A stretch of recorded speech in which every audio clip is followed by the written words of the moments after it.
கலாத்தியர் 3:29 நீங்கள் கிறிஸ்துவினுடையவர்களானால் ஆபிரகாமின் சந்ததியாராயும் வாக்குத்தத்தம் பண்ணினபடியே சுதந்திரராயும் இருக்கிறீர்கள்.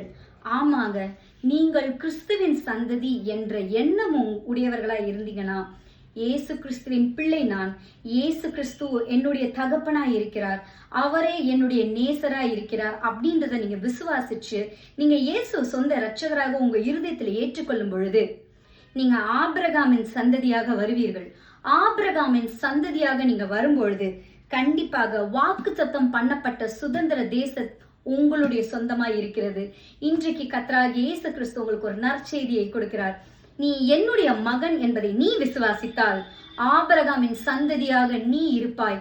ஆபிரகாமின் சந்ததியாக நீ இருந்தால் ஆபிரகாமுக்கு கொடுப்பேன் என்ற தேசத்தை வாக்குத்தத்தம் பண்ணின அத்தனை ஆசீர்வாதங்களையும் உங்களுக்கும் உங்கள் தகப்பனாக இயேசு கிறிஸ்து கொடுக்க உண்மை உள்ளவரா இருக்காரு.